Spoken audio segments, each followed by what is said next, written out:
What's up, everybody? Welcome to the Casual Shenanigans Gaming Podcast, a podcast all about the irreverent love of gaming. I'm one of your hosts, Jeremiah, and I am joined by Dave. Hey, guys. James. What's up? And Joel. What's up, shenanigans? And do we have a podcast for you tonight? Do we have a podcast, Dave? Let me check the notes. There's some stuff in the notes. I'm not sure if it's content. There is a crap load in the notes. We're talking about announcements. Yeah. So, only thing I think I put in there was just saying, yay, Rocket League finally started. That's fine. Whatever. That's whatever. Okay, I'll stop interrupting you. You can go again. The only thing we have Hey, really Joel, is that... what did you have for breakfast this morning? Go ahead. Rocket League has finally started. Yay, our competition started. That was fun. So I'm glad it's going, and thanks for people who are joining and playing.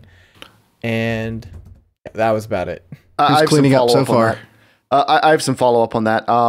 So not everyone has played their first match yet. There have been 2 matches so far, and there's going to be 2 more tonight. So you should have gotten an email if you signed up to play in the tournament. If you haven't gotten an email, send me an email back, and I'll give you all the information again. But so far, John and Joel beat me and Mark pretty easily. We won the warm-up round, just throwing that out there. But they beat us all. You guys were the closest competition to them, as far as I know, weren't you?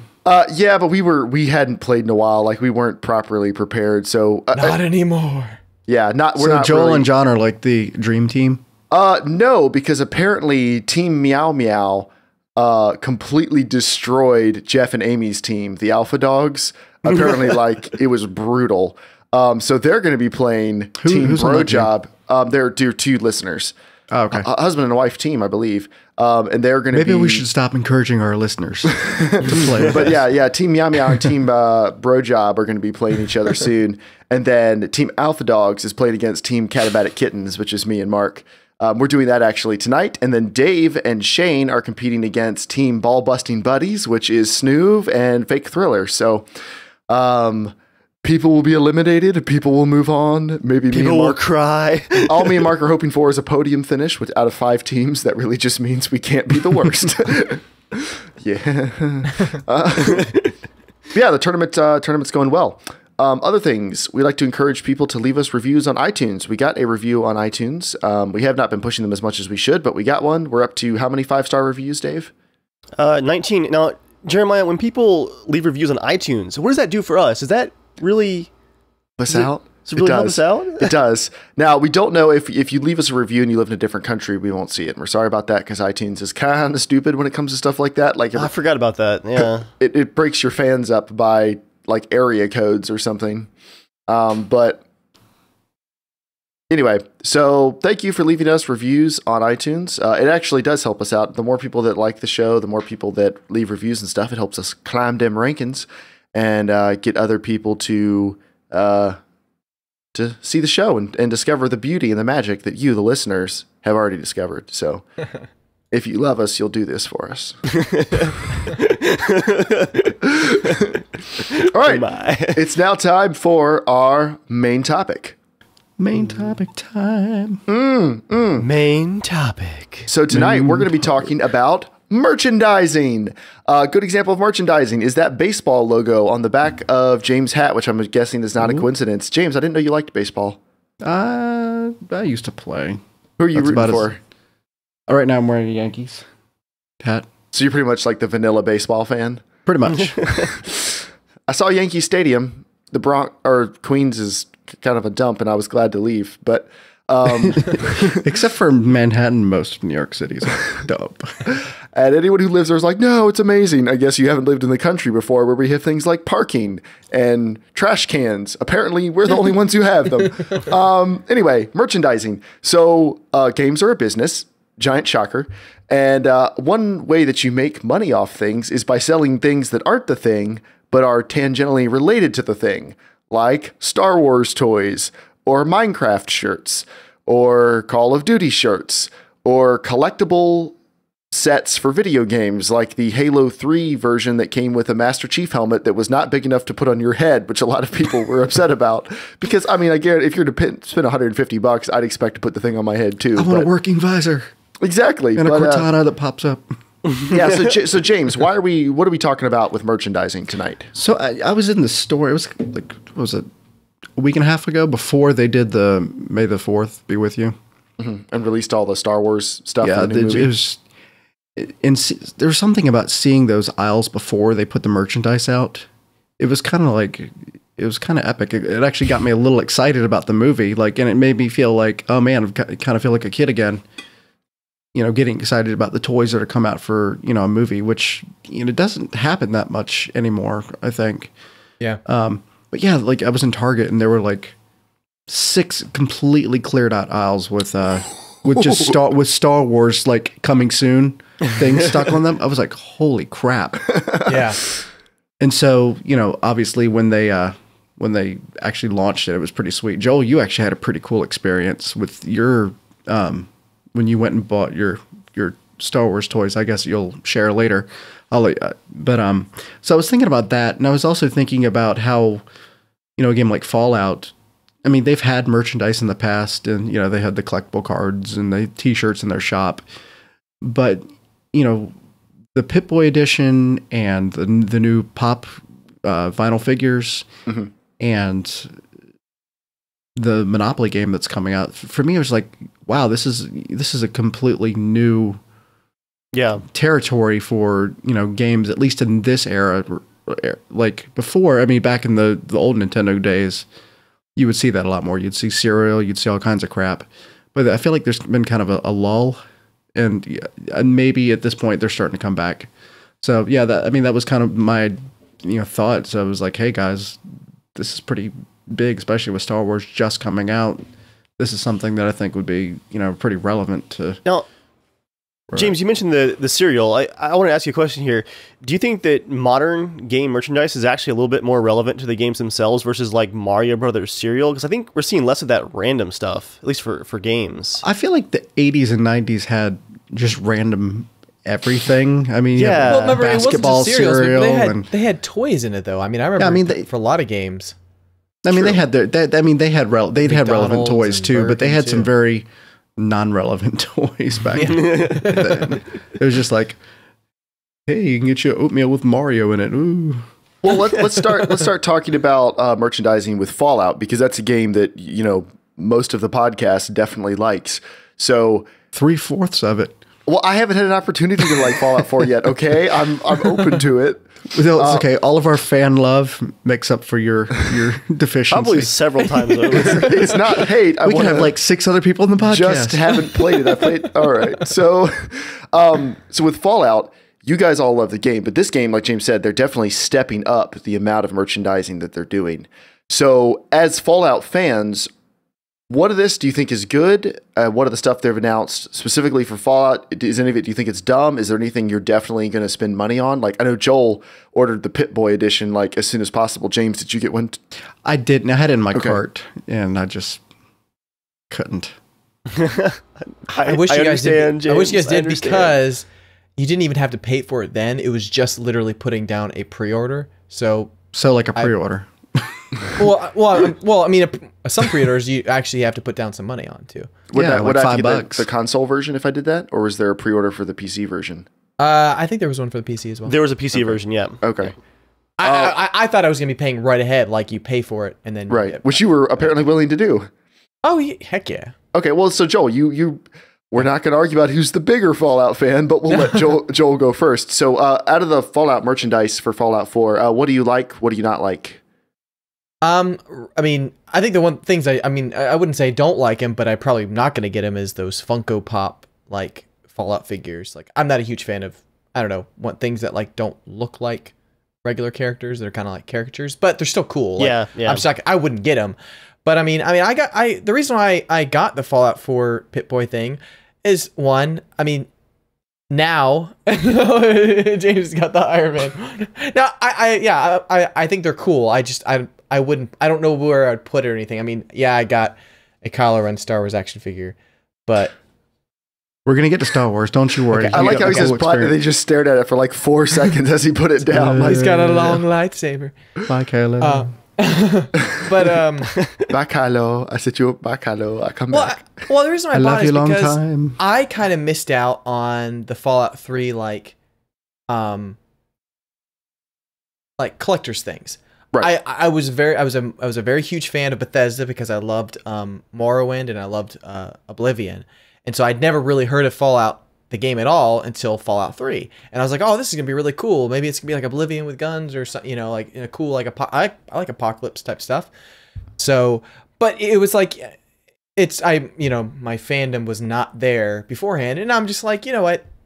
I don't know. I mean, who knows? I mean, maybe they'll make another Fallout game after this, you know, if it does really well. But you never know with some of these companies. They might be like, you know, we did so many, it's going to be a long time. Maybe it's another 10 years. But I'm like, I don't know where I'm going to be at in life in another 5, 6 years. Maybe I'm not going to be able to play mini games, you know. So it's like for me, in it's jail. Why? That's where I think he was thinking Joel. more on top of his ivory movie directing tower was the direction Joel was going with that. But I know what Joel's life. Well, no, I'm just saying, like, I don't know. I mean, like, no, I know what you're saying. Like, I mean, so, who knows? Who knows what life will bring you? And it's like one of those things where I'm like, now right now I have the time and availability to like just enjoy being a fan of games, being a fan of Fallout. So for me, it's like it's exciting to have something leading up to the Fallout release, and that, you know, okay, I'll save Star Wars for later. See, I think, I mean, I didn't really follow Fallout back then, but I feel like they had like their collectibles, but this go around it seems a lot more mainstream, and part of that is, you know, with GameStop's, you know, shift in focus. Yeah. Yeah, I mean, but that's a collectible. That's not something you just go in the store and buy. But that like, was the only thing I got. Like, I got the little cup holders for Fallout New Vegas for the pre-order. That was it. But the amount of stuff you can actually get in the store now is ridiculous compared to the first go around. Oh yeah. I can actually talk about that directly because the release of Fallout 3 was probably like that next year was like the peak of my Fallout fandom. And Fallout 3, as far as like collectibles go, is probably one of my top 3 like games that I've gotten like accessories and collectibles for.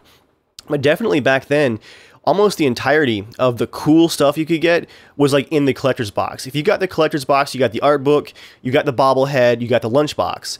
Outside of that, you could get like, you know, the Fallout like sweatshirts and stuff, but there wasn't any stuff like James was talking about like on the shelves. There wasn't a loot crate.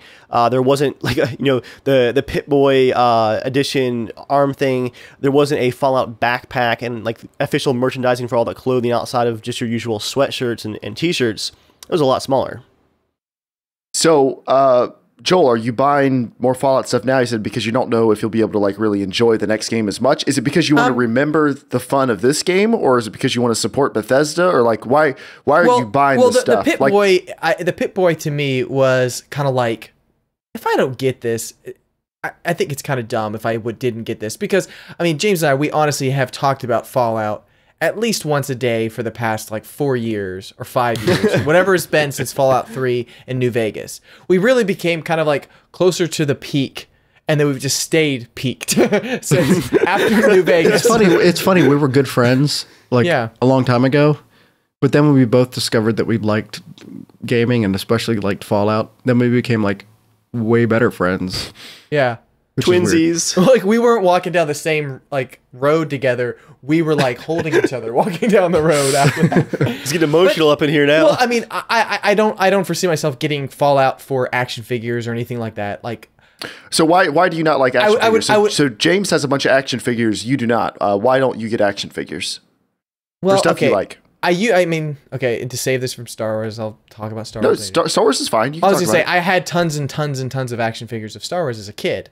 And I was thinking about today, actually, on the drive home. I was like, I could still remember just like sitting down by the couch. I was on my knees and I'm like playing with the action figures on the pillows on the couch, and I would play with Star Wars figures and make movies and stuff like that. Dave. Nothing, Joel. Keep going. Keep going.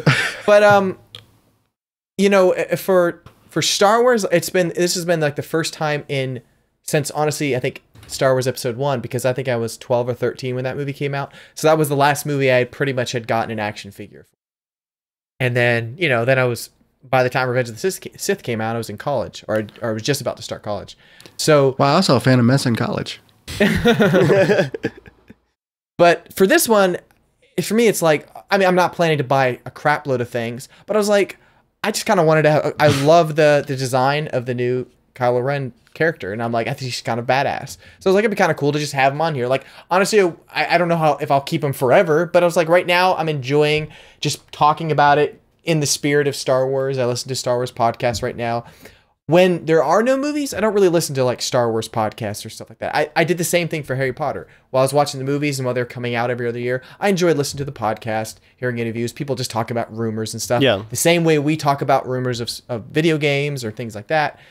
But with toys, man, the Pip-Boy, I was like, that's really cool. That's a pretty cool, unique thing that I wouldn't be ashamed of having it in my room, in my computer room when I play games with my friends. Like, but that's something we've talked about over and over and over. Like, oh man, imagine having like a Pip-Boy app on your phone. I know you guys have talked about that before in front of me even.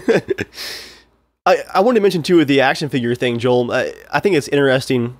You've got me thinking about it now. Like, I was big into some of the Star Wars action figures when I was a kid, but like now when it comes to video game merchandise for series that I really love, I think the reason that I'm not big into stuff like action figures is because I want something that's like maybe more related to the game world itself versus like here's like a posable character. Like I want things like the chunk of the Berlin Wall for the World in Conflict collector's box, The Witcher, like the nice poster. Like I'm not worried about toys. I'm more interested in like collectible stuff. I think is why I'm not big into the action figure stuff. So Joel likes the stuff he gets because that helps him maybe build and sustain hype leading up to something's release. Like it helps in the way he's a fan of stuff. It kind of like keeps him excited and builds his excitement and makes him feel like he's more connected to the world.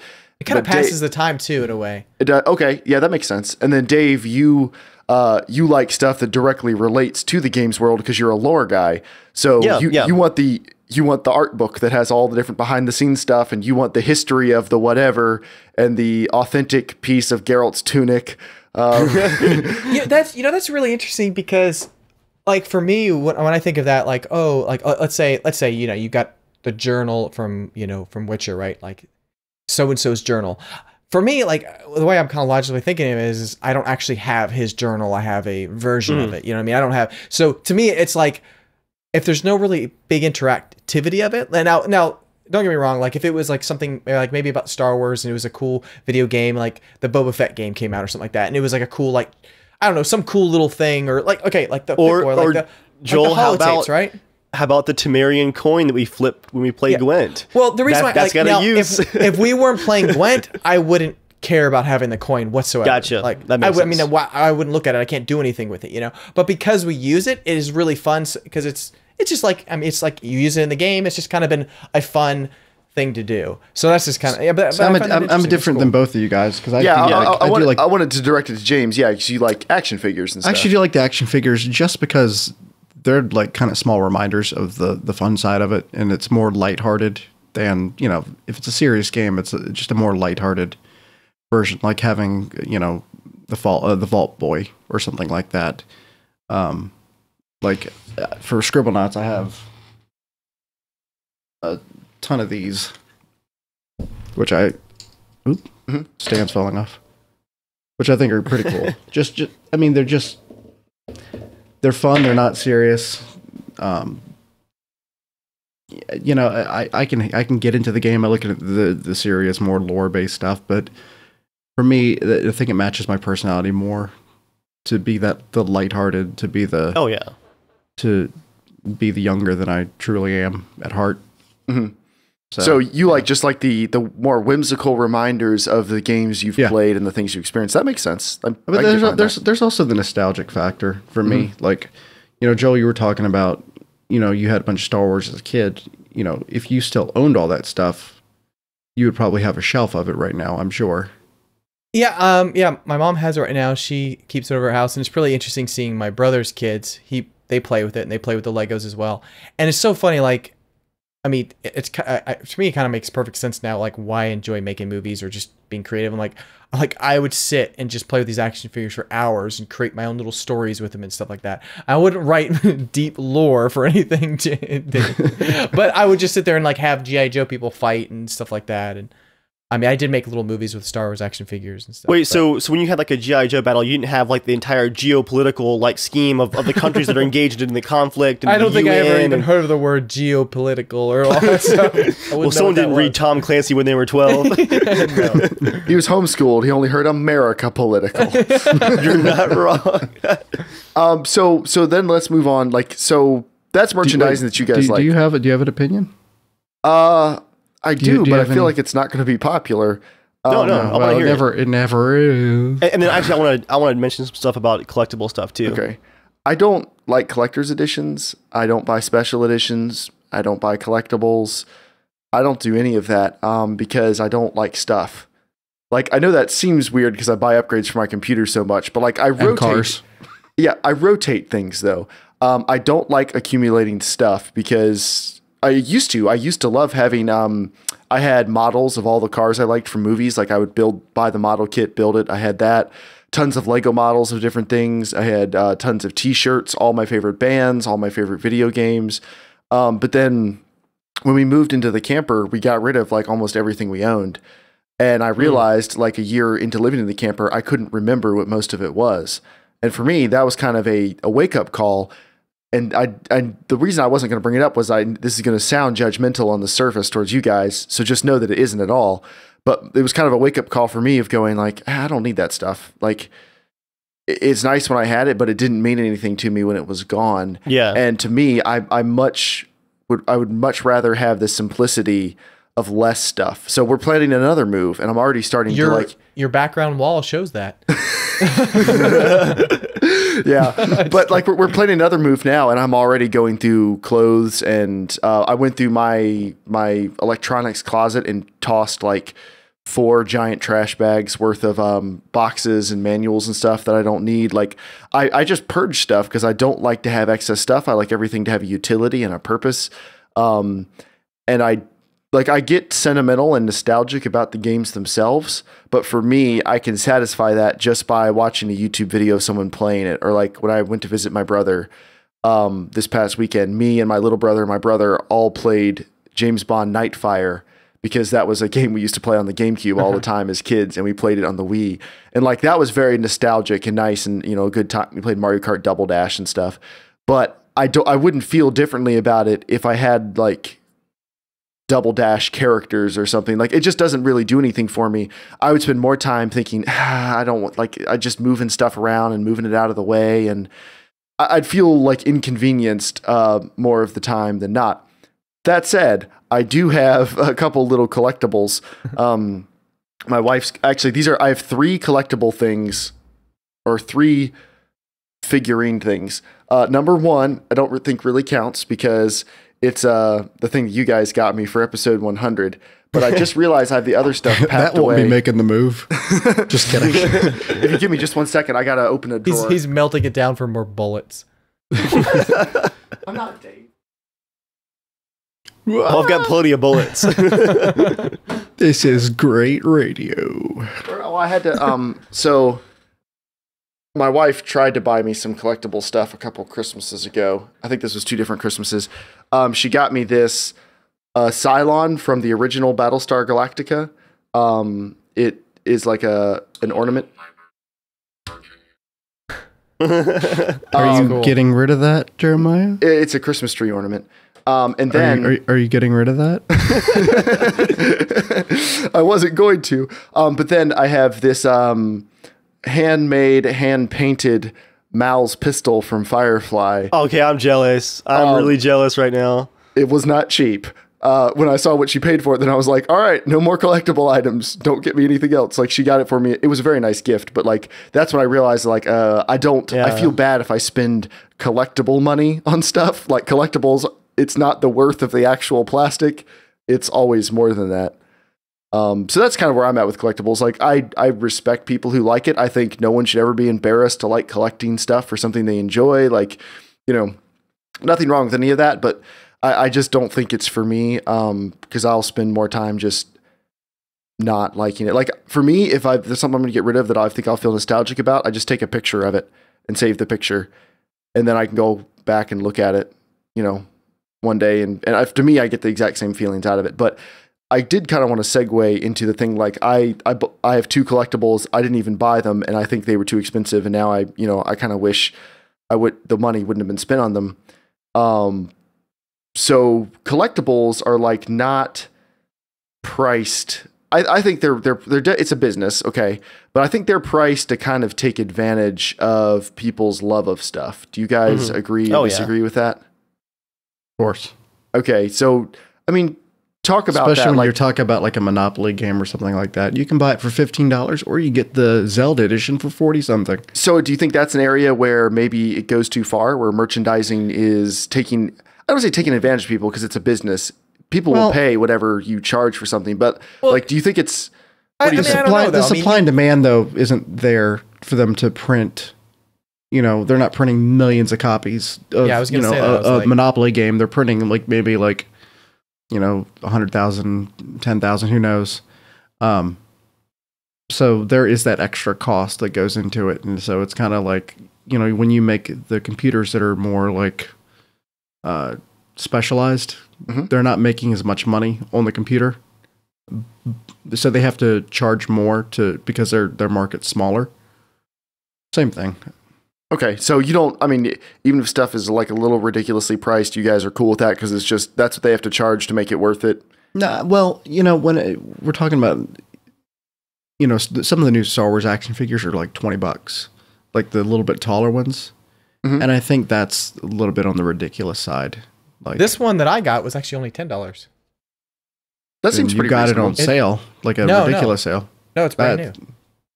This one you can get the. Which one, Joel?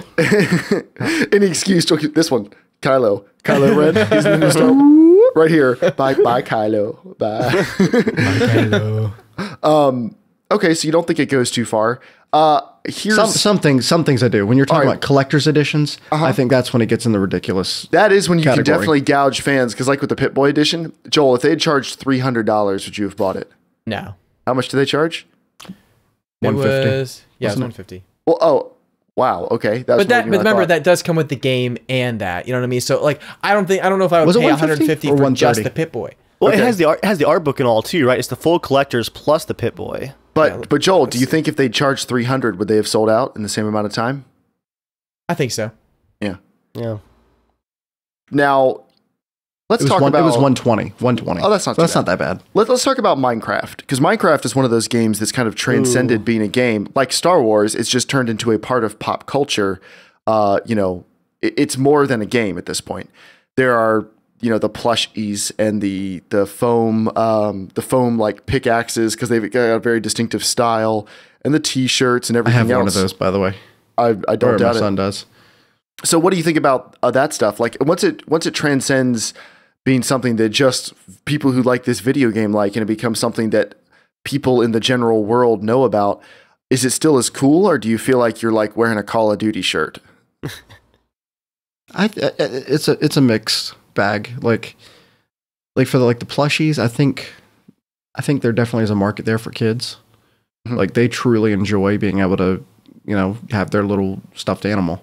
Like my kids are pretty young, so they both have little creepers from Minecraft, and my son has an Enderman, and my daughter has a little pig thing, and they both love their characters, and they sleep with their little characters at bed at night.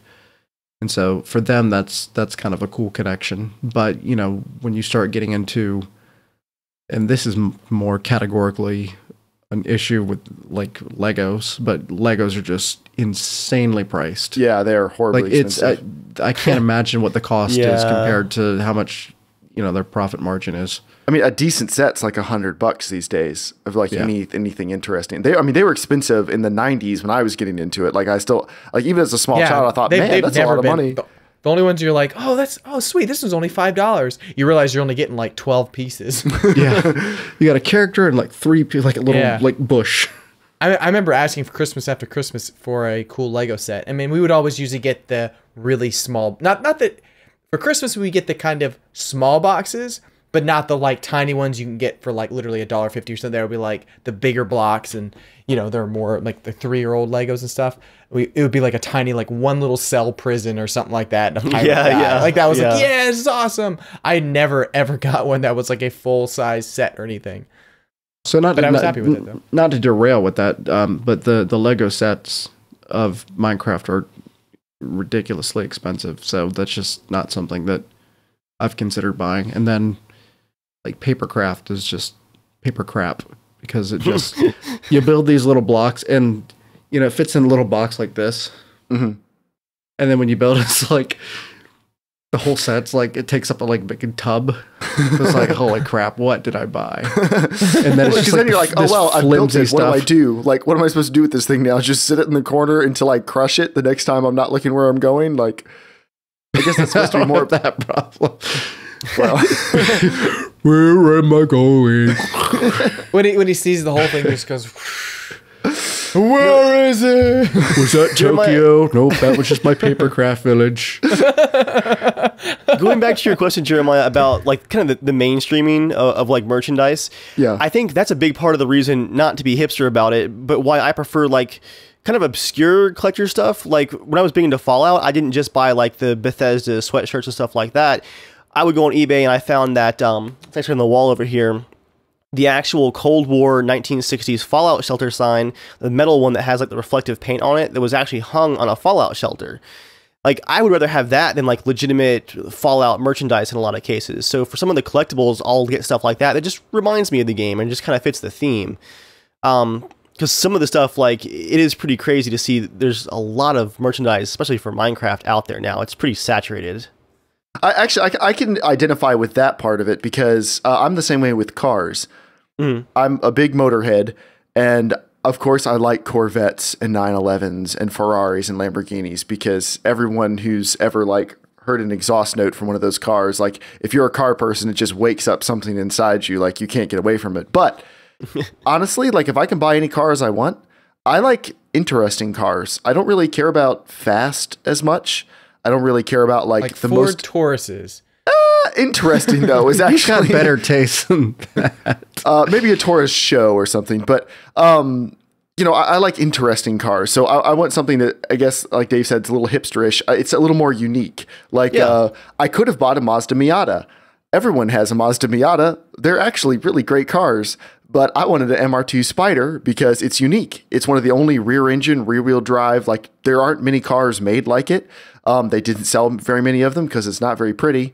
And like it just has unique stuff to it. So I get a lot more fun out of that, because not just because like I have something special that other people don't have, because it's not that special of a car, but it's a unique experience that not a lot of other people are going to have. So my experience with it, I can be like, I guess you feel the same way. Like, no, I have a piece of the Berlin Wall. Like, I don't care if it's the size of like a grain of sand. I don't know how big it is, but it was like a quarter size chunk. Okay. Yeah. Decent. So, but it's still like, that's something that's like, you're not going to be buying that on the merchandise rack at Walmart, like where the Minecraft and Call of Duty shirts are. Like, that's a cool, even if you never do anything with it, it's more of a unique, like this is an actual conversation piece or something like other people who like this thing will actually be interested in. Exactly. Instead of just, hey, I have this shirt, you have that shirt. We both have the keychains that match too. You know. Well, when it comes down to like the collectible stuff, well, it can be cool to have some of the like official merch. You almost have to ask yourself, like, is it still a collectible item if everyone has it? Like, if there are hundreds of thousands of Minecraft t-shirts, they're not really collectible anymore. Which is why, I think I definitely go for the more just unique stuff that it reminds me of the fun times that I had, but is still like a good conversation piece and a neat collectible, not just the thing that everyone can buy. I don't know if I agree about the definition of collectible being something that is hard to find or limited. Yeah. I don't think it has to be, but it helps. Definitely helps. It helps it be a rare collectible. It doesn't. I mean, collectible is anything you can collect. So I mean, technically, that's technically pizza boxes can be collectibles for people that love pizza. Shame. Some people do that. Yeah. But I say, like, for my Witcher poster, I think I get a lot more appreciation of it because it was signed by the developers versus if I had just bought it for $50 on the store. Like, it wouldn't mean nearly as much if it wasn't like personalized like that. But like, it's much more collectible. Imagine that though as a kid. Like, kids aren't going to care about signed discs. That's very true. Art books and stuff like that. When they collect to be able to either play with it or, and just enjoy having that character around. That's definitely like a probably age and perspective thing for sure. That's a good point. Yeah, so you think maybe kids, they just want to play with the thing they love, but adults want to remember playing with the thing they love. They want to remember how much fun they had playing with it. Deep. and they want to have a more unique experience. So, I mean, it sounds like most of what we're talking about is we buy things now to make us excited about stuff that's coming out or to remind us how excited we used to be. I guess none of us like buy action figures and sit on the floor and play with them anymore, do we? So anyway, next item. Before Joel starts confessing. So we've been serious about it long enough. I have, James got the list, but I have it open in a tab. The top 10 most baffling bits of video game merchandise. You guys want to talk about this? What? So some merchandise we talked about, it's a good way of like rewarding loyal fans. Like this is something cool, whether it's an art book from the developers or it's like a poster signed, a reward, a thanking you for supporting us and letting us do what we love. And then there's merchandise, which is just a way of like identifying, hey, I like this thing too, like a t-shirt. And then there's merchandise where you're like, why? So number 10, this is from top10s.net. Oh boy. Resident Evil 4 Aftershave. They created the Leon's Collection, a series of products designed with the sensibilities of the game's main character in mind. Super tight t-shirts, emo, shaggy, super blonde hair. I don't know, but I don't remember him ever being like scruffy. No. So apparently that aftershave works. Nice and buttery smooth. It's Nair and aftershave and like one thing. But that's not as weird as these. Do you guys remember the game Stranglehold? I do not. Yeah. I never played it, but I How would you like it. Replica Beretta pistols in a box that say Stranglehold on the slides, but are actually lighters? They look like real weapons. Like if you got pulled. Yeah, they're metal. That sitting in the car. I mean, yeah. Yeah, I don't think writing Stranglehold on the side, like it's not Happy Puppy Party, like that doesn't make it any better. I've got something that's not on this list that I just remembered. I'm trying to recall the game. There was a game, I think it was Ubisoft. They mailed out knuckle dusters to journalists with their review copies, and they mailed them. Watch Dogs? It might have been Watch Dogs. It was within the last couple of years. What the heck are like, knuckle dusters? Brass knuckles. Brass knuckles, yeah. Okay. Yeah, and like a lot of the countries where they were shipped and like states in the US, they are like 100% illegal. So they broke like tons of actual laws shipping these things. So that might be a pretty bad collector's item, legal items. Well, I mean, you can't buy, brass knuckles, but I do know some stores that sell paperweights that I mean, a critical eye could say there's a similarity between them and brass knuckles, but they're paperweights. And then number 8 is Super Mario Brothers Shower Power. It's a shower nozzle that's Mario and Luigi holding a thing of water to spray onto your child. It's a little bit weird. Then there's the Super Mario Long Stitch, which I guess Joy would probably love this if they made a Disney version. On all our vacations, Joel's wife sits and does cross-stitching of various things, and this is a Super Mario one. So that's kind of like, I can kind of see that being kind of cool. What no one can see as being cool is Gamer Grub. Does anyone remember Gamer Grub? I hadn't heard of this, honestly. I'm really kind of glad. You never heard of this? What's that one store that sells lots of DVDs and movies and stuff like that? FYE? Yeah, I've seen it there before. That to me is not a gamer. I mean, if you pull a pizza out, sure, but it's like pizza flavored crap. Someone looked at like combos. Cashews. Yeah, I think someone looked at combos and was like, we can do better. Market it to gamers. Like it says on the front, boost your game. It's a performance snack. What is it? I mean, it's Chex Mix. It's really trail mix. Dude, just put like cocaine in a bag, like Gamer Grub. It claims to be packed with essential vitamins and neurotransmitters to keep you focused and quick. Okay, Gunner Optics. Yeah, so this is a salty, kind of greasy snack, so you're going to be getting your controller nasty or your keyboard and mouse nasty. Don't do that. And then, like, it's not good for you. It's got tons of salt in it, so you're going to be, like, drinking probably sugary soda to go along with it. It's just dumb. Regarding the greasy fingers issue, Jeremiah, did you see though that it had like this special pouch thing? When you opened it, like a little pouch would be created. You were supposed to like just pour it down your throat. I'm not kidding. Like it was designed to not get your control dirty. Like you would chug your gamer grub. Like does it not get any worse? Just buy your child like peanuts or apples or cheese in a can. It's so convenient.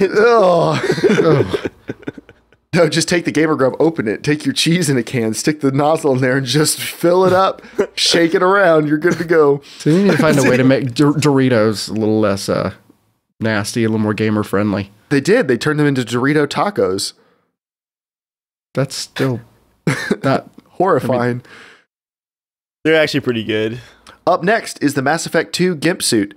I mean, the Commander Shepard hoodie that zips up all the way over your face and looks like his helmet. Not at all weird, and I think you'll totally be zipping it over your face normally. Now, the hoodie itself looks kind of cool, like the flat color scheme and everything. Like, looks okay. If you really like Mass Effect, I'm saying like the color scheme and everything is pretty cool. The thing that zips over your face is pretty cringy.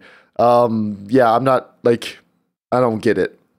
I like the implication that you should be ashamed of it and should hide your face whenever you wear it. Speaking of things I don't get, No More Heroes 2 lingerie. So apparently, and this might tell you something about, it's gotten a lot better in recent years, but about the over-sexualization of women in video games, especially in the 90s and early 2000s. Someone literally just took the costumes of several female characters from No More Heroes 2 and then just sold them as lingerie, like tacitly admitting they're wearing lingerie in the game.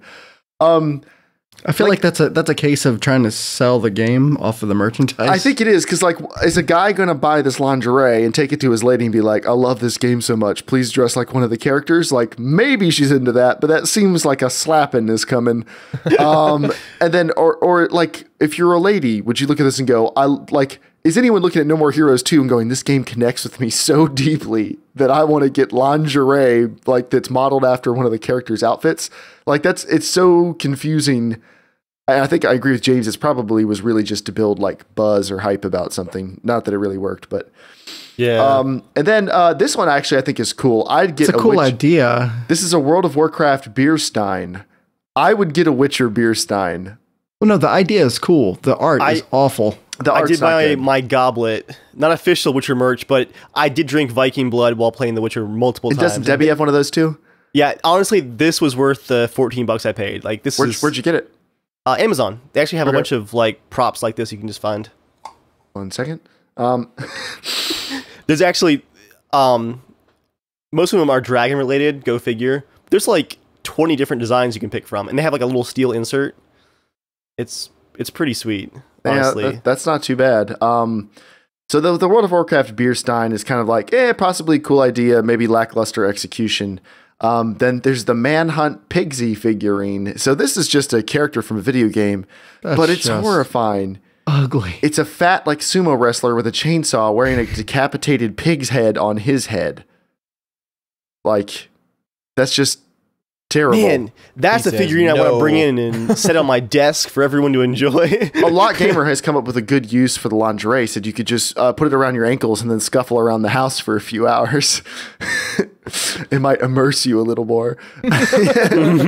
Joel, you told us the story. All right, and then the last, and this is definitely the cringiest thing on here.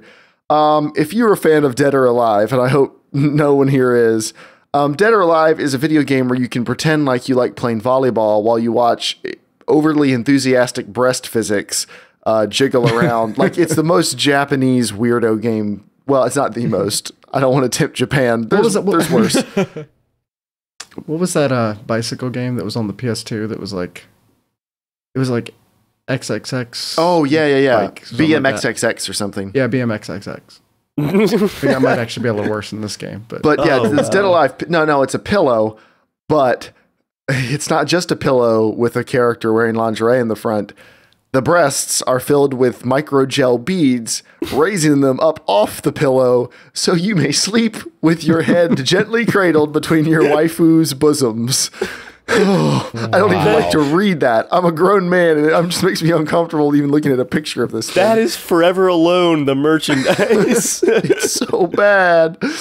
Wow. Like, And fortunately, the character's face on the pillow is not looking at you. She doesn't want to see your shame either. She won't even look at you on the pillow.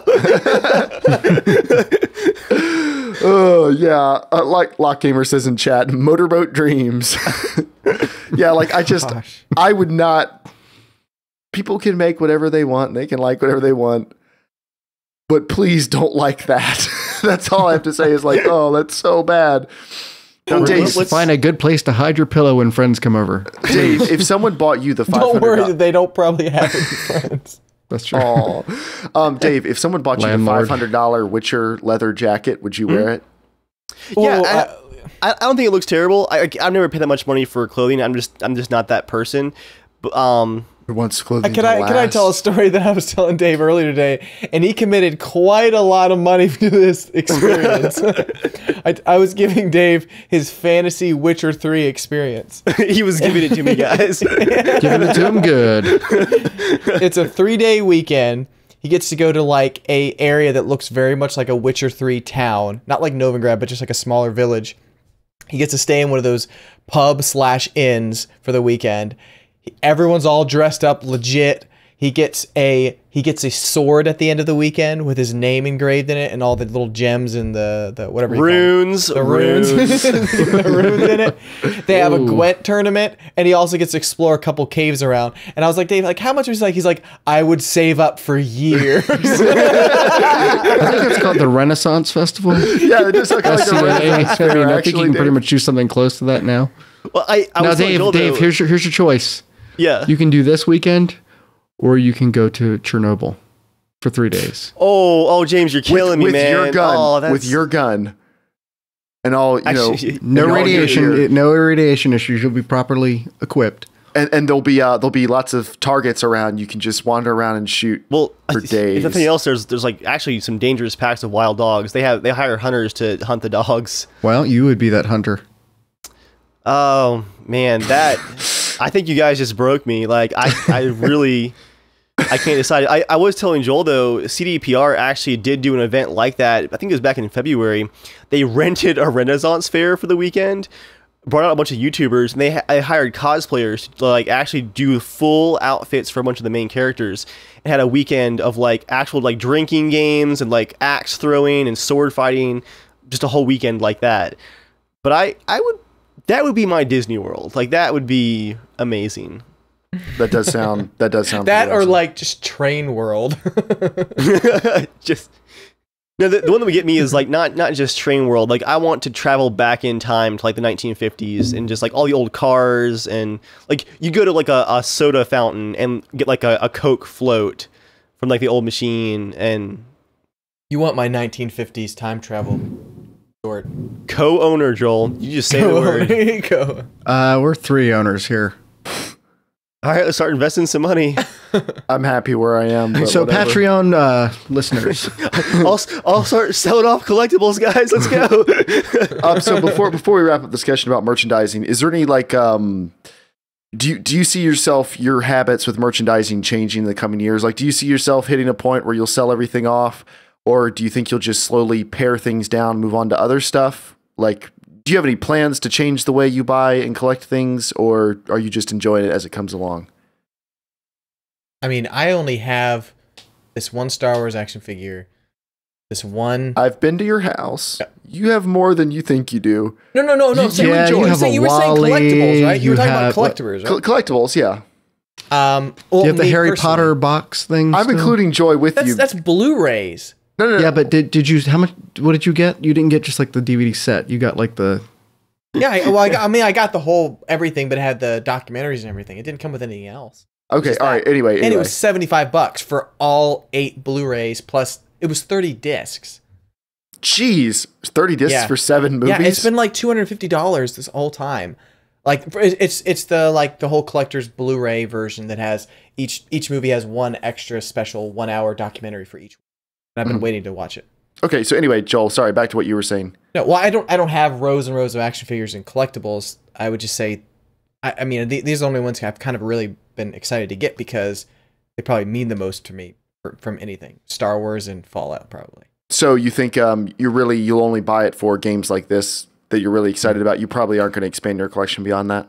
No, I mean, like I really love Just Cause 3, but I don't really care about getting a Rico action figure or a grappling hook thing. No. James, what about you? It's a little different for you because you have kids. I mean, yeah, I'll probably stay at about the same level. Like, despite the fact that I have like the little action figures and stuff, I actually purge stuff all the time in my house. Like, other than the few things that I collect, most of the stuff is very minimalist. Like, based on, do I use it? Do I not use it? And so, with the exception of, having some art on the wall and stuff like that, I don't see myself like going crazy other than, my son, I let my son play Halo 1 and now he's like Halo obsessed. Like he wants to be Master Chief for Halloween and, all the little Mega Bloks characters and stuff like that. So, I mean, it'll be more for them than anything, but there are very few games that I would collect for. The only reason I have the Scribblenauts is because they're DC characters, and that's I'm actually more into the DC side than the actual game side of it. Gotcha. All right, and they were $1 a piece. Dave. Yeah, I was going to say that I've actually been pretty smart about the collectibles that I get into. I've bet well, you could say. The 3 biggest games that I've gotten tons of collectible stuff for, I mean, tons, like 3 or 4 items. Fallout 3, which I'm still big into that series, just not like I used to be. Stalker, which I'm glad I picked up some of the stuff, like the collectible tins. Like, I ordered one of them off of eBay from overseas in the UK, and, the whole studio's gone now. But that game, like, shaped my gaming, and it shaped like freelance work that I did, like a whole bunch of artwork that I worked on in college. Like that was some stuff that I definitely, I'm glad that I held on to. And then I had a couple of Witcher things before this, but this year I've definitely picked up a lot of Witcher merch, and I think those 3 games, good decisions for those collectibles. I really like having, if I continue on with the YouTube stuff for a while, or actually end up entering the game industry full time, this is stuff I think I'm going to hold on to for a while. But I had noticed that even for stuff like Fallout, I've kind of put some of it away, and I'll probably sell off bits of it and just keep like 1 or 2 of my favorite things just as reminders. Just like, I want to keep the stuff that, like the Fallout shelter sign that can just go on the wall in the office, stuff like that, that works well as a collectible on a shelf, basically. So Dave, what's your favorite memory of a collectible, or your favorite collectible? Like, what's your favorite thing that has to do with collectibles or merchandising in video games? Memory or item? Memory or item? Oh man, the DayZ map, honestly. I had gotten that the month that the DayZ mod went popular, because I hadn't played Arma in like a year and a half and was lost. That stayed on my wall for 3 years. I just moved it to make room for Geralt's poster, which was weird. Like, it's been there for 3 years. But lots of memories tied to that map. It may not be on my wall forever, but definitely something I'm gonna hold on to. I've already mentioned the piece of the Berlin Wall. That's a really cool piece, a nice small collectible piece I'm gonna hold on to. Yeah, I think stuff like that is definitely gonna hold some good memories that I'll hold on to for a while. James, you're gonna hold on to your Gwent cards for a long time until they're worn out. Oof. I would say my favorite collectibles actually have albums that are framed. Like, I mean, that's not game related, but that's probably one of my favorite collectibles. My favorite memory of collectibles was back as a kid when McDonald's did the Star Wars glasses. I don't know if you guys remember that at all. Okay, I think that was probably one of the best, like, not go to the store and buy it, but you really have to work to get the whole collection. I thought that was pretty sweet. Okay, Joel? Probably my favorite collectible, honestly, it could be this Star Wars figure. Like the one you just got. Yeah, well, because it was such a really fun experience to get it, and it just really, honestly, brought me back. So wait, you didn't tell us about the experience. Tell us about the experience. Yeah. That was kind of like, that was pretty cool. Yeah. I was, I heard about Force Friday, which is basically, they called it Midnight Madness for the last couple Star Wars movies, when they would the night they would release the new Star Wars figures or the new toys or whatever, they would release it. I don't feel like they were that big for the other episode maybe maybe episode 1, yeah. But the other 2 were just kind of like, eh. Yeah, and then the Clone Wars TV show was pretty big. I've been listening to this podcast. They did a 4-hour stream from the East Coast to the West Coast of just talking with people in line and stuff. It was just interesting, but I was like, all right, I couldn't wait to get off work. So I left, went to Toys R Us, and there were so many people like my age too that were there. But it was not like just super, I don't know, geeky people. It was like, I don't know. Cool people like Joel, like not nerds. Cool, sophisticated people like Joel. Buying action figures. You could tell it was a lot of people that have seen the older movies and have grown up on those, and everyone just had this like really happy just mood to everyone. Everyone was just like, dude, can you not believe the new Star Wars movies came out? And like we were just chatting in line, and it was just so cool. Like I was just like, this is so much fun. I'm like, I'm not gonna buy into these to like play with them, like play with them. But I'm like, I just want to find something cool. I gotta get something today. Like it's today's Star Wars Day, you know. But when you walked in, wasn't the entrance done up? For that line. Oh yeah, I forgot about. Oh gosh, I was done. I think I almost had like a tear in my eye for like a second. I walked in the store. They had this Star Wars like gosh, not a banner, but like you walk under it. Like a little archway type thing. Yeah, little archway, little cardboard archway with like, you know, the Star Wars characters on it, really big. I was like, oh, cool, I'm getting ready to go through here, and then it was going to be Star Wars stuff. Well, I walked through, and it detects you, and it just does like the lightsaber sound, like, you know, makes a couple sounds, and I literally audibly went, oh, shit. I was like, oh, man, now I'm buying toys. I was like, I'm going to buy one thing. You didn't leave with one thing, did you? No, I didn't. What else did you buy, Joel, as an almost 30-year-old man? I bought the Disney Infinity Star Wars set. I was just like... you had no plan on buying that at all. No, I had no plan. I was like, oh, this might be cool, because I know Joy talked about playing it sometimes. And I just saw it, and I was like, oh, damn it. Like, as soon as I heard that sound, I was like, I'm in, I'll do it. Dude, I cracked up when you showed me a picture of that. I was like, the archway went, pew, Joel went, pew. The credit card went, I see your Schwartz is as big as mine. I swear to you guys, when that sound hit, I like, all of a sudden, I remember being like shorter as a little kid. It's and like in a flashback. I did. I'm serious. It felt like that. I remember, like, I remember being with my mom looking for the Luke and Han action figures when the re-release of Star Wars came out, and it almost brought me to tears, because I was like, that was such a fun time of my life. Like, my mom was so cool. She would drag us to Walmart, and every time we asked, and she was like, all right, we'll do it. And we were trying to look for the special Leia character. It was like the original episode or Star Wars New Hope version. And it was really like the high collectible one, and we couldn't find it for months and months, and then we finally did, and it was like, yay! And I remember I had some of the originals. Oh, I didn't have the only one I have as original is actually my brother's is the Boba Fett one, and it's like that's right. Your brother's about the same age as me, isn't he?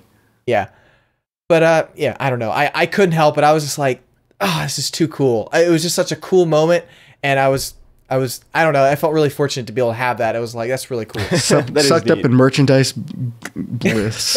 I was. If I had more money, I would have been effed. I would have been effed. Like if you would just, man, if they'd have just waited till like payday for you, you would be so screwed. Like, honey, we cannot pay rent this month. We're gonna have a great month. I told Joy and I we plan on getting Jedi robes for when Star Wars comes out, and we're gonna get lightsabers. We're gonna have lots of fun. My brother Jonah, he's gonna do it as well. Probably my older brother Jeremiah is gonna probably do it. Why don't you guys get like Jawas? You know, Jawa outfits. That's more your size. Jeremiah, you can be like Qui-Gon Jinn. Yeah. See, you guys dress as Jawas. I'll be Qui-Gon Jinn. We'll all go together. You already got the hair, but you got David, you were definitely C-3PO. Jeremiah could be an ATST walker. Chewbacca. Oh yeah, I'd be Chewbacca, definitely. That'd be pretty awesome, Jeremiah. I'm not gonna lie. That'd be pretty sweet. All right. It's now time for the news. News time. Dave, you're up. What you got? We have a very exciting CD Projekt Red financial report. Look, we're talking about The Witcher again. Everybody, hold your horses. It's going to get interesting. The Witcher 3 Wild Hunt cost a total of $81 million to make, with about half of that being marketing budget. They actually went for a really intense marketing push, like some really concentrated campaigns. But yeah, like a 42 million dev budget, that's pretty reasonable. They have sold 6 million copies, almost 2 million on PC, and that's with no DRM on the game. Like, you can download the game and you can just run it. And they still have sold almost 2 million copies that was like late June, I think, for the 6 million copies total. A total of 240 people were on the internal team, but 1,500 people, that includes like freelance artists, stuff like that, were involved in the production of the game. They have made $63 million net profit. So that's a solid investment for CDPR. That's pretty awesome. I mean, it's always good to hear like the game reviewed well. It's a fantastic game, but they're actually making money on it and making their investment back, which is sweet. Additionally, continuing on the Witcher 3 hype train, we have a release date for the first expansion pack, Hearts of Stone, coming out October 13th. You guys need to beat the game, the main game.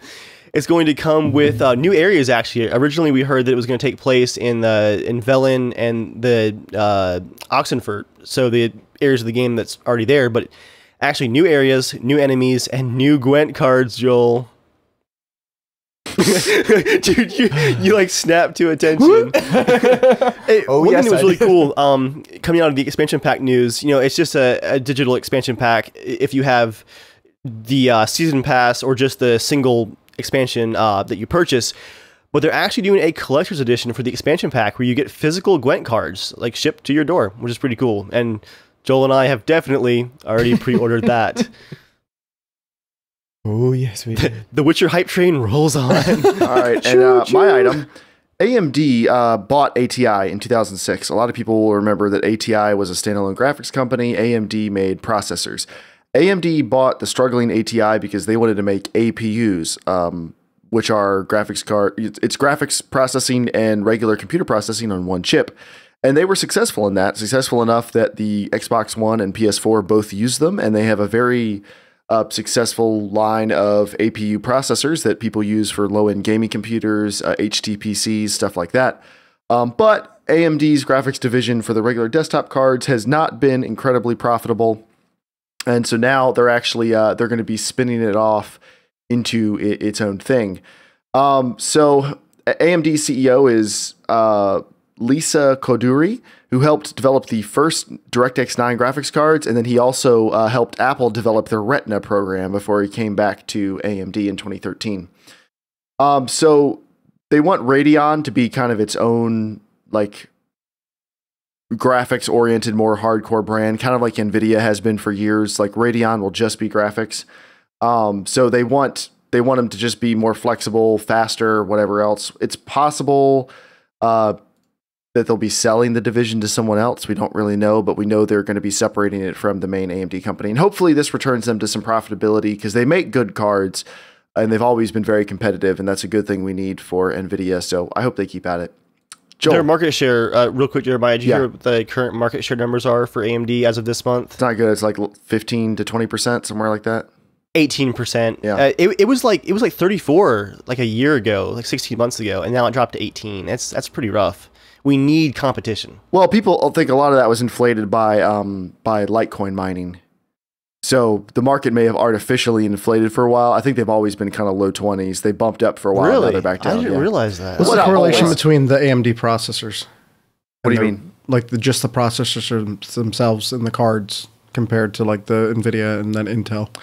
AMD makes the best budget processors because Intel does not really... I mean, like just I'm talking about market share. Oh, market share. It's similar. Their processors are also pretty low, except on desktops. Now on laptops, on cheap laptops and stuff, they clean up because you can get their processors for cheaper than anyone else's. So they do really well in cheap laptops. They do well in cheap desktops. They don't do well in high-end laptops or high-end desktops. Intel definitely has a bigger market share, probably like 75% or so. So, Joel. Yeah, I just had just one thing. I saw it the other day and I thought it was pretty awesome. Rocket League has 5 million players. It's pretty crazy. I mean, I know it was given away for free, you know, and we'll see how long. Not free. You pay for PlayStation Plus.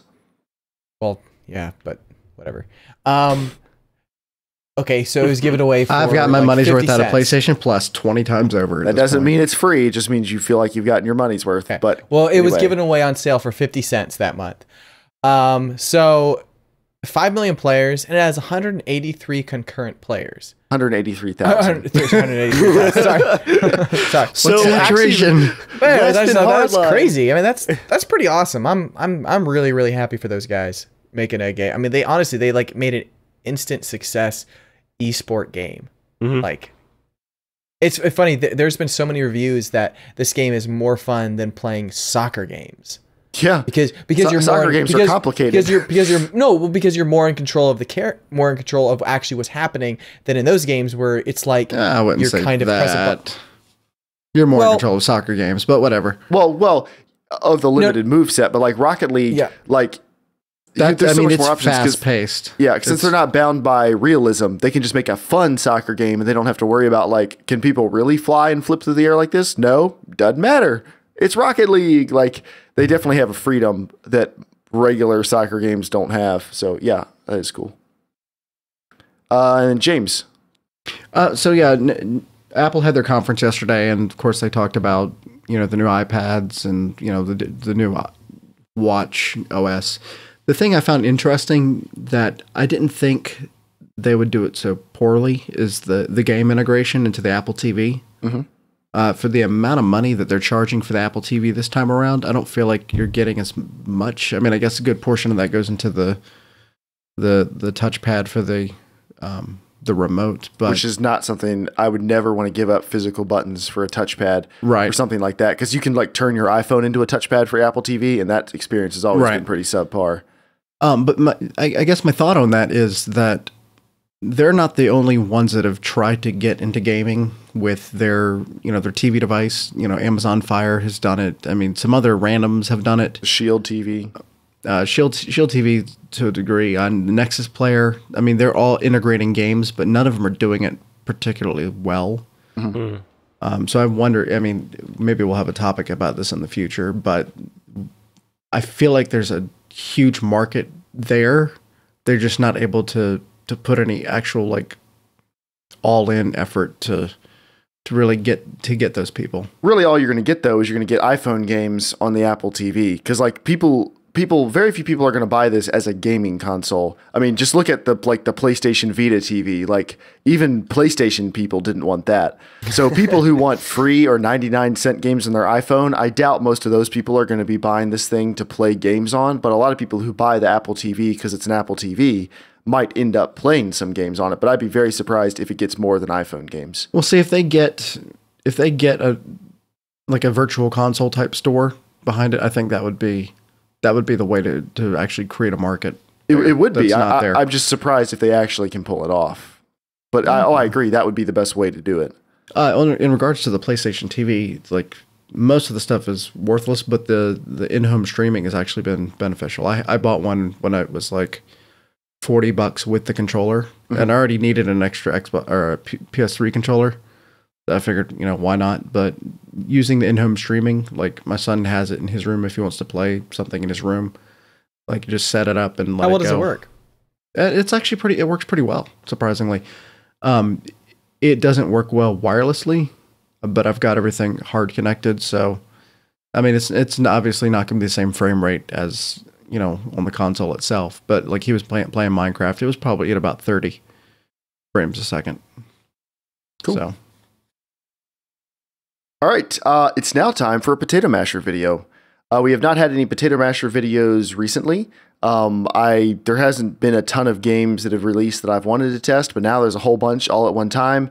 So I'm going to be buckling down and working harder on those. And this is actually one I've been wanting to do for a while, Payday 2, because Payday 2 came out on the PC. It was kind of a smaller, not indie game necessarily, but definitely a smaller multiplayer shooter. And then they made the Crime Wave edition for the PlayStation 4 and the Xbox One. Now, both of the console versions had a lot of performance issues when they first launched, so I waited until enough patches had come out and all that stuff was fixed. And so now we're gonna see how well the Potato Masher runs Payday 2. So everyone have the video ready? Yes, indeed. Yep. All right. In 5, 4, 3, 2, 1.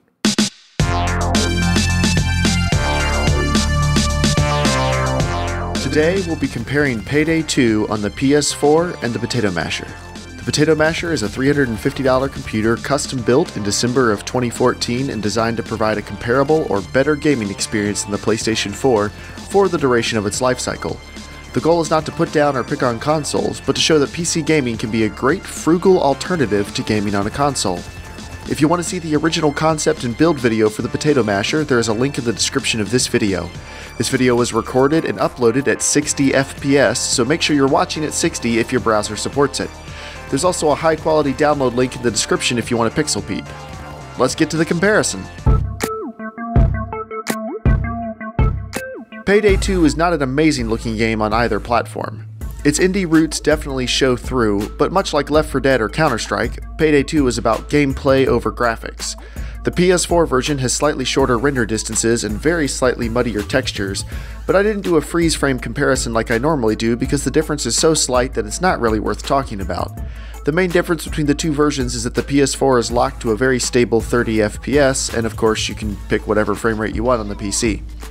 Payday 2 runs at an easy locked 60 FPS at very high settings on the Potato Masher, and the system isn't pushed very hard. That does make me wonder why 30 FPS was the target for the PS4, since 60 FPS is a nice benefit for any fast FPS game. I did notice one odd frame rate issue on the Potato Masher. In some non-heist outdoor missions, like Hoxton's Breakout and Transport Park, the Potato Masher would sometimes briefly dip into the 30s and 40s. Granted, this was always higher than the PS4 version, but it was oddly consistent when it happened, so I feel like I can't guarantee that the game will always stay locked at 60 FPS on every single mission in the game. I never saw a single issue with any heist mission, so I assume there is a slight optimization issue with some of the non-heist missions. The only real graphical issues that bothered me were the excessive amounts of aliasing and shadow flickering on both versions, and grass and decals pop in on the PS4 version. It's quite odd to have a PC game that doesn't have options for anti-aliasing, but does let you adjust the streaming chunk size and switch on Alienware lighting FX, both of which are fairly rare options for a game. Overall, both versions look okay and run decently well. I personally think 60 FPS should always be the minimum goal for a fast-paced shooter, but the PS4 version handled itself fine. The Potato Masher handles Payday 2 very well at 1080p, so I expected to be able to run it at higher resolutions. At 1440p and very high settings, 60 FPS was still not a problem. 1440p makes the aliasing look quite a bit better, and the entire game gets a much appreciated boost in clarity and detail on the models and textures. At 4K, I had to settle for 30 FPS to keep very high settings, but if you knock the settings down to medium, you can still play at more than 45 FPS. I couldn't hit 60 FPS at 4K, but that's not unusual for most games, so I wasn't surprised. If you have a 120 or 144 Hz monitor, you might want to try the game at higher frame rates. Curiously, Payday 2 has built-in frame rate locking that maxes out at 135 FPS, so I wasn't able to test the game at 144 Hz. At 1080p, the game was able to manage 120 FPS on high settings, and it was very stable. Once I stepped up to 1440p, it ran somewhere between 90 and 100 FPS, but on the lowest settings, so I'm not sure you'd want to bother unless you had a G-Sync monitor and didn't mind very rough-looking graphics. 4K couldn't hit 60 FPS at any settings, so I didn't bother trying for higher frame rates at that resolution.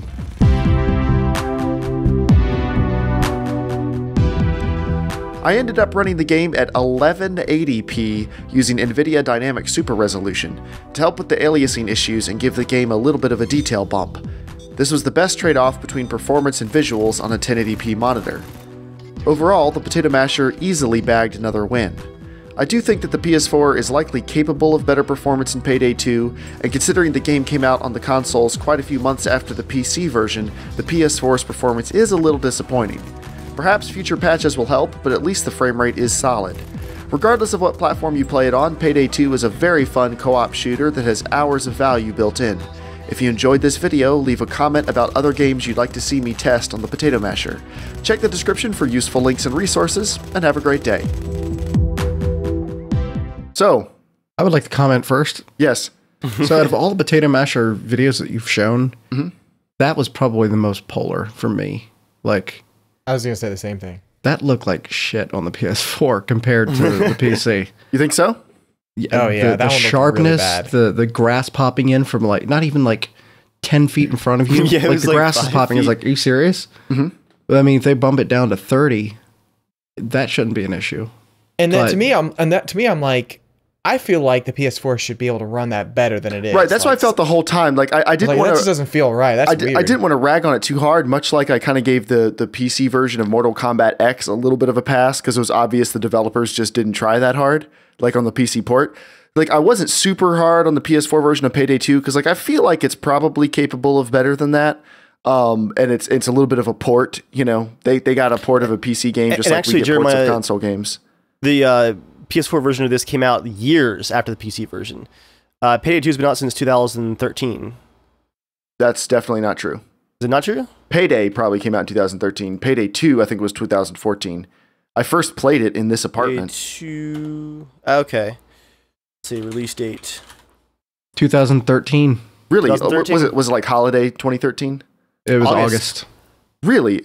No excuse. Wow. Okay. I'm sorry. Yeah, I was years. Yeah. Okay. I wonder if they just like, you know what, maybe they didn't even plan it all on bringing it to any of the consoles, like at all. That's what I was going to say, Joel. The PS3 version looked pretty nasty.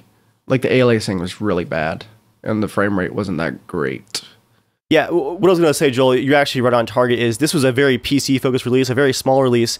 Payday 2 actually didn't get popular until last year, like middle of last year. It started slowly growing in popularity. This is a game that was very, very small until about a year ago. So that's why probably Jeremiah thought it was a newer game, because like when it came out in 2013, we didn't discover it. Like only it doesn't exist unless we know about it. We quickly closed that Pandora's box.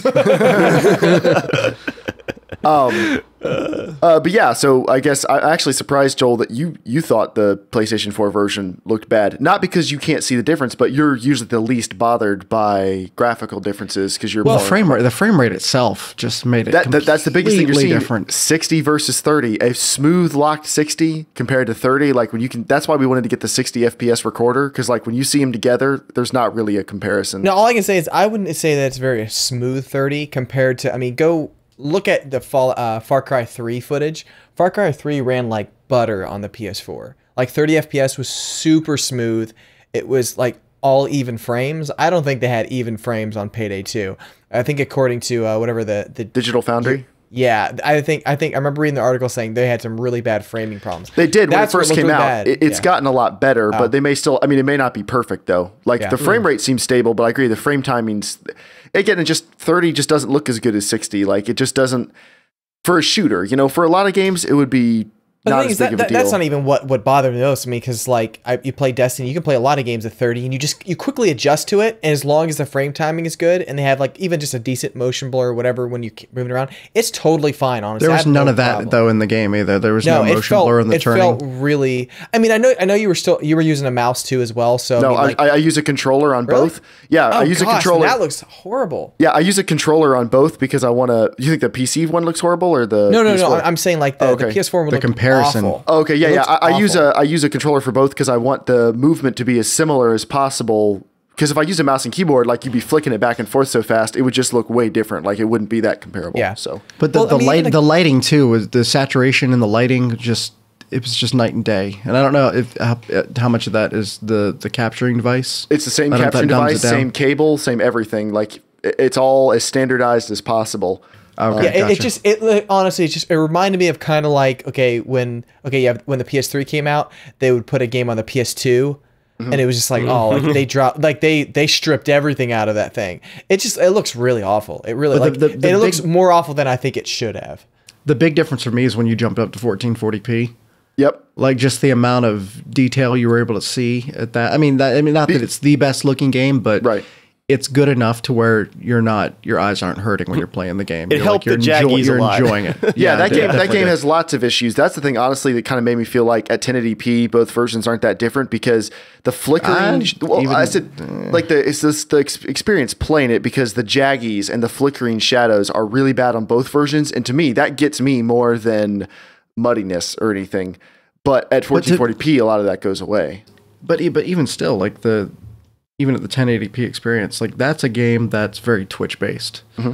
Like that's a game that truly needs to be running at 60. I mean, you're not like doing like super like headshots and stuff like that, but it is. You're 1,000 cops. it makes a difference in the experience when you are seeing everything and you're rushing and like everything feels like real time as opposed to that more cinematic look of 30p. It's just yeah. All I have to say is just wait for that Metal Gear Solid 5 video. Really?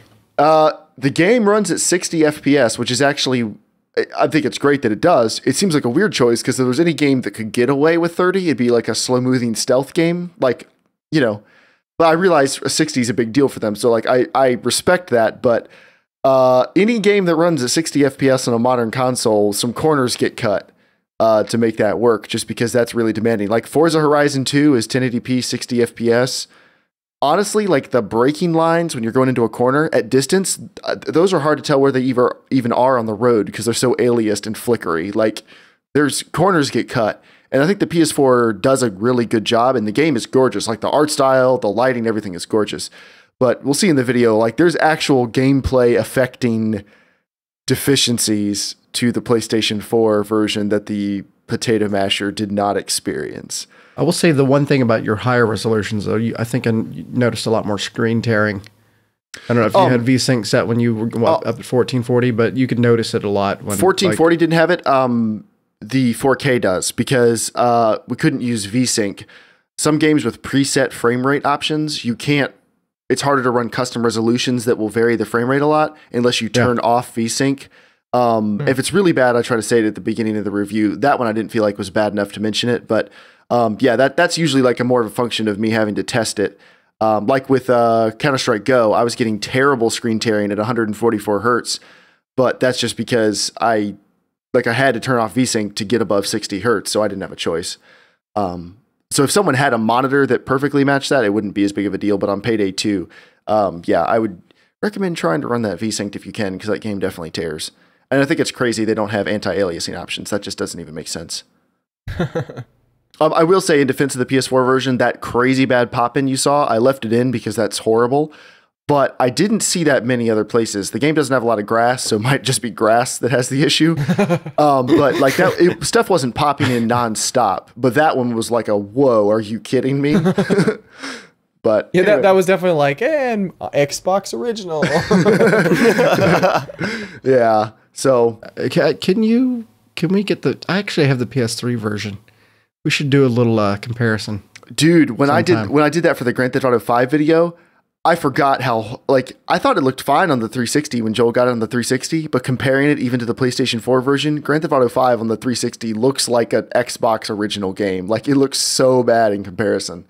That'd probably be really cool to see. Yeah, we should do that. Oh, well, that definitely shows you how quickly you can get used to stuff, though. It does. Oh, it totally does. And that's very much how I see a lot of the stuff. Is like, it's not just, oh, it looks bad. It's more of like, there are some things you just can't get past. Like you physically can't play the game because of it. You know, like for me, it's VSync. If it's not VSync, like honestly, I just can't play the game. I just can't. Frame rate's my killer. Yeah. Like as long as the frame rate's smooth and stable, I can play it pretty much at any frame rate minus like 20 FPS. But I have to be above 30 as much as possible. I have to be above 30. I have to. Like when I'm playing DayZ, I'll sacrifice graphics for responsiveness. Dude, James is not kidding here. He was turning off shadows in DayZ trying to get above 30 in some areas. Like that's bad. DayZ without shadows, like without that contrast, that game looks. Well, I turned it back on. It was just too bad. Yeah, it looks like a 2002 game without shadows. Now it looks like a 2005 game. Ayo. But yeah, coming up, we're going to do Metal Gear Solid 5. I'm going to do Rocket League. We're going to do, I want to do like some Dota, League of Legends stuff, but I also want to do Mad Max. There's a lot of cool stuff coming. And I think our next, and Arkham Knight. I'm going to wait till it's officially for sale again. But the PC patch came out and it runs great on my personal computer. So I look forward to trying it out. But our next big flagship review will probably be Fallout 4. We'll see if we can do something special. Get all you nerds in on it. I'll have my Pip-Boy. Oh yeah. Well, I'm not going to compare the graphics. Like, you use your Pip-Boy, and then I'll put my phone in. Will I compare the graphics on those two? Don't have like a custom built cell phone. I'll just be wearing it during the whole podcast. we could compare who's going to be wearing the least amount of pants while playing. I mean, I'll start taking skin off. Like, I love it more than you. Oh, that's not how we show that we love stuff. Skin off. I mean, I don't have skin. Forget pants. For Joel to actually be able to remove pants, though, he'd have to actually untie them from his ankles first. So anyway, it's news time. Sorry, it's mail time. Mail time. That was my fault. I just went for it. You can write into casualshenanigans@gmail.com to be a part of the show, just like Cody did. Cody said we answered a tech question from him last night on the Casual Shenanigans Tech podcast, but he has another question. Mostly today, I play games like The Witcher, Minecraft, GTA with friends, and the new Metal Gear. That sounds like an iPhone game. GTA with friends. Aside from the other small, non-demanding games and the occasional Age of Empires match with my friend, high fives, Germ. So I've been out of the RTS strategy genre for a while. I just saw the announcement for the Total War Warhammer game. I'm not a big fan of Warhammer, never looked into it, same here. But I used to love the fantasy RTS games, and this one does look very good. I know Jeremiah and Dave play the new Total War on YouTube. My question to you is, do the old Total War games hold up, like Total War 2? Or should I get into the new one you guys are playing to get back into the swing of things? Or if not Total War, is there another real-time strategy game you'd recommend? So Dave, this is directed to me pretty much. Yeah, did the older Total War games hold up? I would say that especially without mods, like putting mods aside, anything older than Empire is really rough looking. There was a long break in Total War games from, gosh, what was it? I think it was Medieval 2 until Empire. It was like a 4 or 5 year gap. And that was like around the time that DirectX 9 was coming out. So Empire compared to Medieval 2 looks hugely different. I enjoyed playing some Medieval 2 a few years ago, but they're rough to go back to. I would say start with maybe Empire or even Napoleon. It might be a good place to start. Anything newer than 2009. Would you also recommend City Skylines? That's a real-time strategy game. That'd be a good one to get into. It's more of a sandbox builder, though. Like, there's not a lot of strategy to it. Once you figure out, it takes the same level of nerdiness to play both games. Probably so. Maybe actually more so for cities because it's not really super challenging. Like once you figure out the pattern to not go bankrupt, it's just a matter of building and then building and building and building, still not stopping, still building. Got that new Halo Wars coming out. Woohoo. Oh yeah, that's right. Who's anyone gonna play that with me? Nope. All right. Well, Dave will. Dave's gonna play it. Hi, Joel. Will you play it with me? Yeah. Well, we actually discovered, Joel, me and Steven and Shane and Jeff all played Company of Heroes. We kind of forgot like how much fun co-op RTS games are. Like, there's a lot of fun. Attila's fun. I wish you'd play that with me more. Quiet down, you. Next email is from Colonel Nixon. Nixon here. I hear you guys always mentioning buying used or getting good deals for computer parts. And I was just wondering, what are your top sites for finding these deals? Thanks for your input and keep on keeping on. Now, I think we're probably going to eventually come back to this in more detail in a segment or a series we're probably going to be doing on the podcast soon, how to become a PC gamer, which is something I'm pretty excited about because we talk about PC gaming a lot. But the key is to actually figure out how high you can get your nose into the air as you look down on the peasantry. That's the key. It's all about the angle. But we'll probably go into more detail, and Dave and I answered it in more detail on the Casual Shenanigans Tech Podcast. Episode 5 coming out soon, or coming out tomorrow if you're a Patreon supporter. Shameless plug. But basically what we said last night was reddit.com/r/build a PC sales is probably the best. Slickdeals.net is good. And then after them, Amazon Warehouse for refurbished or used stuff because they're really great with their return policy.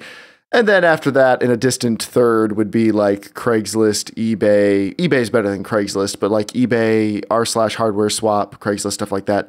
I personally would stick to Build a PC Sales, Slick Deals, and Amazon Warehouse for most of my computer buying. You can also check out something like Fat Wallet, where you can actually have it set up where you can get a percentage back through them. Do they have as many deals as other places, though? Actually, they have a ton. Really? Okay. Yeah. I've never really checked them out. I probably should. But yeah, I do the rounds every day. Send me links to some good stuff, and Jeez, why don't you and Dave just deal the deal cast? It's just deals. James, that could be our thing. We could call ourselves like Dollar-Wise Gamers. Wait, can we copyright that quickly? Like, I like that idea, James. Trademark. We'll bury them with our SEO. Trademark. All right, it's now time. Well, finishing up mail time, casualshenanigans@gmail.com. Write in to be a part of the show. We love getting your emails. And if you want more in-depth computer-related questions, go listen to the Casual Shenanigans Tech Podcast, where Dave and I go real deep on some stuff. But it's now time for 90 Seconds with Joel, part of the podcast where Joel talks about whatever he wants for 90 seconds. Joel, go ahead. All right, gonna keep it short today. And I watched a video the other day, and it was how to watch a sunset twice. And it's not just wait another day. Run really fast. What I learned was in Dubai, that the Dubai Tower. I forget the name of it actually. Maybe it is called Dubai Tower. It's not, but we know what you're talking about. Yeah. Well, it's really popular over there that actually, like, you watch the sunset at ground floor, you take the elevator all the way up, and you can just rewatch the sunset again. Wow. So you can get higher and see the Yeah. horizon again. But there's an easier way to do it. You could dig a hole too and see it like 3 times. Literally, it works the best like if you're like out by the ocean or something like that. But literally just lay down on your back or on your stomach and watch the sunset go down. As soon as it dips below and you can't see, just stand up really quick. That's so. You're not watching the sunset. You're just watching it move. Dumbest thing ever.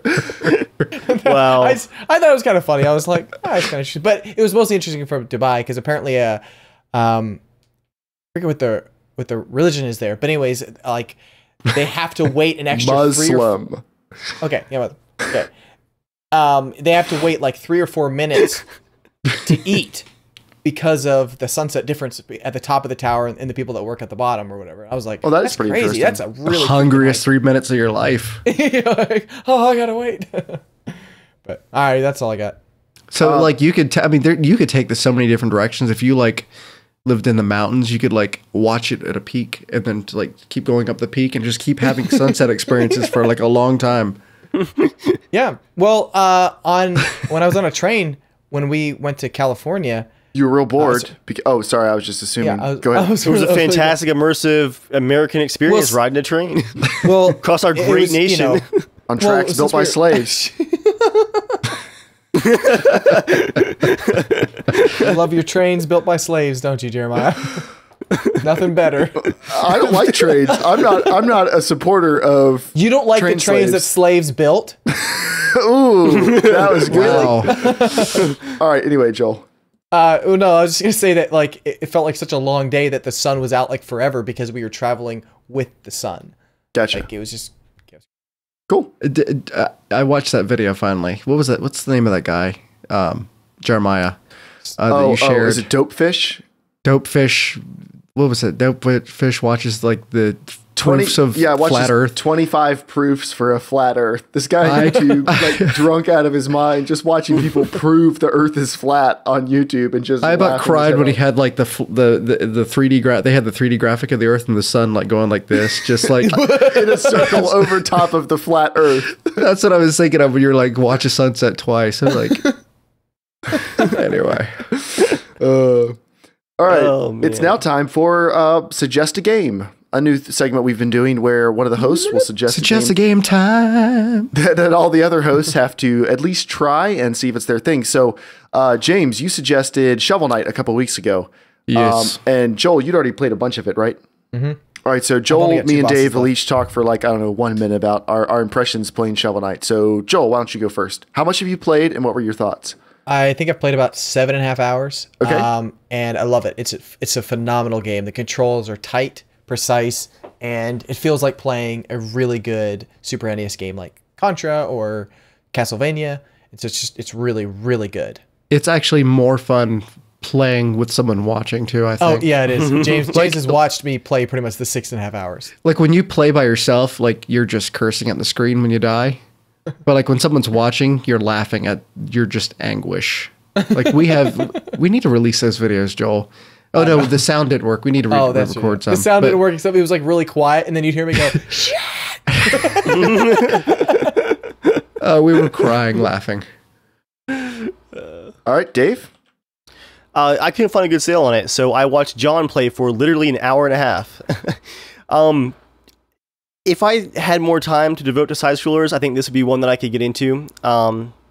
because of the loot, to be honest. Like I feel like the progression in the loot could be my thing. But I think I talked to James about this a bit when we were recording Arma audio, that like for me, I've got so many like full AAA games I'm trying to get through. It's so hard for me to pull time aside for like even Rocket League, to be honest. So for me, side scrollers are just super, super low on the ladder, but the loot has my attention. Hey, quick question about that, actually. Do you ever feel that if you did stop doing some of your videos on YouTube, like the ones that, you know, maybe like the ones that you, yeah, I know you enjoy playing almost all of the games you play, but let's say even the Total War games. Like I know because you almost play all an insane amount of hours for them, you know. Do you ever feel like, hey, sometimes if I ever stop that, I would have time to play some of these kind of obscure games that look really fun, but I just can't. I don't have time because I know you know these other games are really long form games. I mean, Arma is a long form game. Daisy is a long form game. Oh yeah, Witcher is a long form game. Total War is a long form. You know what I mean? So yeah, I don't know. Yeah, I definitely would. Yeah, a lot of the games that I gravitate towards do tend to be very, very immersive, very large, very long-term experiences for sure. Yeah. Yeah, Dave showed me the behind-the-scenes map of all the things that are firing on the Arma mission he's been working on. I was like, "Holy crap, Dave! Come on!"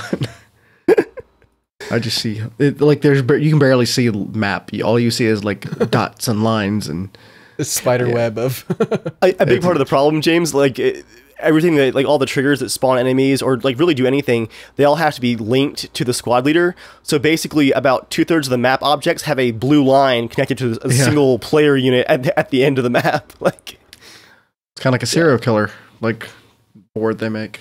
Yeah, we found him. We found the leader. All right, and then I played it for about 3 hours, like an hour and a half at Joel's, then I played more when I came home.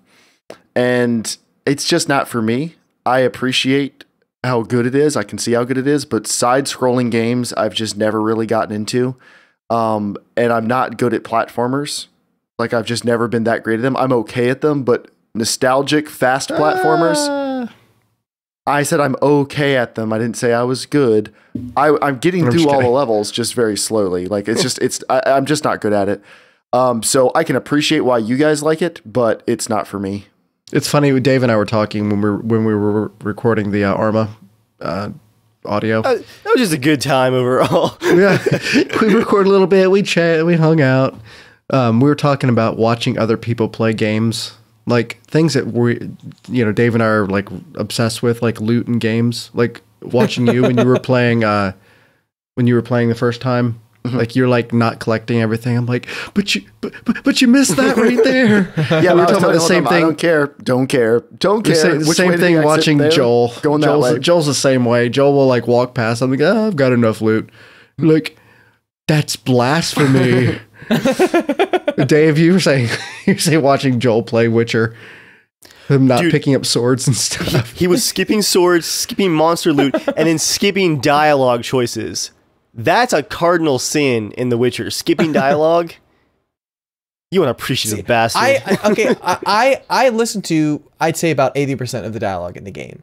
But when I was there, you skipped a lot. There was like 4 options, and you went right to the advanced conversation. Honestly, that part of the story was kind of not very interesting to me. And so when they ask a certain question, I like to play a little bit more immersive than Dave, where when they say, hey, what would you like to do? I don't go, so what's your thought about the weather tomorrow? I like to just kind of continue the conversation. That has never been a dialogue option. No, but I mean, they have questions like that all the time in the game, and then like an extra thing's like, so what do you think about this? It's like, dude, you didn't answer my question. So I usually try to answer the question. There have been, I think, maybe like 2 instances where I went right for the advanced the option, even if there were some secondary ones. But that was like maybe like a pressure sensitive point or stuff like that. You were like standing in a town about to go on like a fetch quest. and you're like this is important. I gotta get to the next part of this conversation. Where am I heading to? It is funny hearing Jeremiah though talk about even with how you don't like collecting collectibles or whatever. It's interesting because that makes a lot of sense now watching when you play games. Like you're all about I just get to the next part. Just get to the next part. I am not all the way. I mean, like I don't collect obsessive loot because I don't have any logical reason for it. Like it's not worth that much to me. The love of loot. But I collect stuff when I need it. Like, okay, in Dark Souls, I had no problem wanting to collect or farm extra stuff because it meant I needed to get an upgraded sword. It wasn't just, yay, I have lots of loot that I can't spend anything, I can't do anything with. But it's interesting, Jeremiah, because you really are always just wanting to get to the next section. Like, give me to the next place. Give me to the next place. Like, I think it's a little bit less about the journey and more about finishing that next task. Or what are you talking about, like Bloodborne or Dark Souls? No, not just Bloodborne, but just any games. Like no, any game I've seen you play. That's not true in most games, actually. But like Bloodborne and Dark Souls, it is, because the enemies are here. They've been here the last 45 times. Like, I don't care about exploring. These people will not stop coming back. Let's just get to the next section. Like, to me, that's more frustration. That's how you kind of seem to play the first time you play through any game, though, I've seen. You haven't seen me play that many games. I don't know. I've seen you play a few of them. But not some of the more competitive not. Ones, your strategy has always been, let's rush in. And I win, so there's that. Speed has some merits. Except for getting spanked in Rocket League. That's very true. But, no, I would say I don't play like that in most games. I play that way in frustrating games that I'm only playing through to make my friend Joel happy. But in games that I'm enjoying, it's a lot different. I'm joking. So, Joel, you enjoyed it. Dave, you would have enjoyed it possibly if you would ever make time. And Jeremiah, that's just not your cup of tea. But you say it looks polished enough. I think, not having played it, but to summarize it for me, James, I think it would be, I play it for like an hour or two, really enjoy it, and then get distracted by everything else I'm trying to play. Yeah, it's like when you ask Dave, what games are you playing right now? And he lists 45 games. And then, Dave, what are you playing right now? He's like, Arma and City Skylines and Witcher.